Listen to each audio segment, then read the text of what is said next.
आकाशवाणी मध्य प्रदेश से प्रस्तुत कार्यक्रम आजकल में आज का विषय है मध्य प्रदेश स्थापना दिवस पर विशेष। आलेख श्री अवनीश सोमकुंवर, वाचन स्वर राणा शाहिद।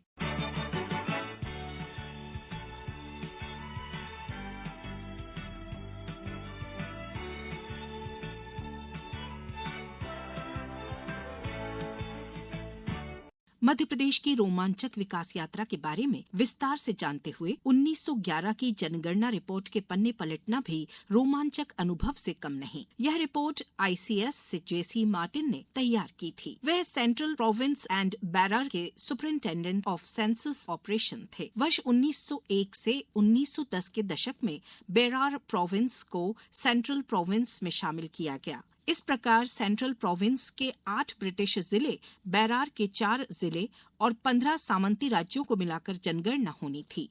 यह 5वीं जनगणना थी जो 10 मार्च 1911 में शुरू हुई। यह क्षेत्र 1,31,000 वर्ग मील था।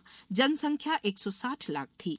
यह ब्रिटिश इंडिया के कुल क्षेत्रफल का 7.3% था। आज का मध्य प्रदेश जो पहले मध्य भारत प्रांत था, वह इसी सेंट्रल प्रोविंस एंड बैरार का भाग था। बाद में भाषा, सांस्कृतिक आधार पर और प्रशासनिक प्रबंधन की दृष्टि से अलग राज्य बनाने की मांग शुरू हुई। परिणाम स्वरूप 29 दिसंबर 1953 को राज्यों के पुनर्गठन आयोग बनाया गया। आयोग ने 30 सितंबर 1955 को सिफारिशों की रिपोर्ट प्रस्तुत की। लोकसभा में 18 अप्रैल 1956 को संविधान नवन संशोधन विधेयक पेश हुआ। इसे अक्टूबर में राष्ट्रपति की मंजूरी मिली और 1 नवंबर 1956 को यह पूर्ण रूप से अधिनियम बना और 45 जिलों का मध्य प्रदेश बना। जनसंख्या वृद्धि, वैश्विक विकास के मानदंडों के साथ कदमताल करते हुए मध्य प्रदेश का विकास निरंतर होता रहा। वर्ष 2000 में जन आकांक्षाओं के अनुरूप छत्तीसगढ़ राज्य बना। मानव संसाधन परिसंपत्तियों और प्राकृतिक संसाधनों का स्वाभाविक रूप से बंटवारा हुआ। वर्ष 1956, वर्ष 2000 और वर्तमान समय के मध्य प्रदेश में बड़ा परिवर्तन साफ दिखता है। शहरों और गांवों के बुनियादी ढांचे में परिवर्तन हुआ है। सूचना क्रांति ने जीवन के हर आयाम को छुआ है। अधोसंरचनात्मक विकास से सामाजिक बदलाव आया है।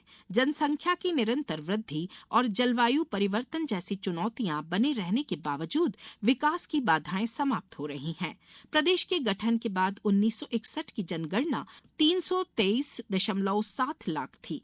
अर्थव्यवस्था तेजी से बढ़ी है। वर्ष 2003 में GDP 71,594 करोड़ था, जो अब बढ़कर 13,63,327 करोड़ हो गया है। प्रति व्यक्ति आय वर्ष 1956 में मात्र 261 रुपए, 2003 में 11,718 करोड़ और वर्तमान में 1,42,565 करोड़ है।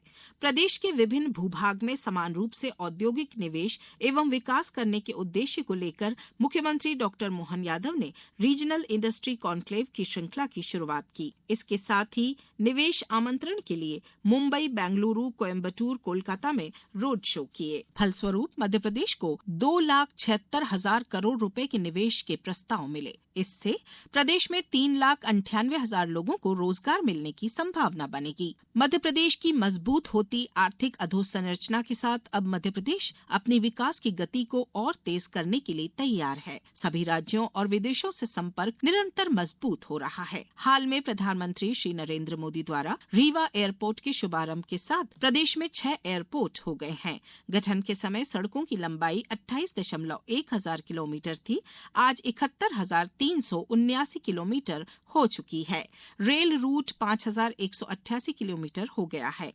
चिकित्सा सेवाओं का अभूतपूर्व विस्तार हुआ है। प्राथमिक शालाओं की संख्या बढ़कर 79,215 हो गई है। माध्यमिक शालाओं की संख्या 30,184 हो गई है। उच्चतर माध्यमिक शालाओं की संख्या 4,868 हो गई है। आज विभिन्न प्रकार के उद्योगों का विस्तार हुआ है, जिनमें खाद्य प्रसंस्करण और सूचना प्रौद्योगिकी सेवाओं आधार IT उद्योग शामिल हैं। आज जब भारत विश्व की प्रमुख अर्थव्यवस्थाओं में शामिल होने जा रहा है, तब मध्य प्रदेश भी अपना सर्वश्रेष्ठ योगदान देने में खुद को तैयार कर रहा है।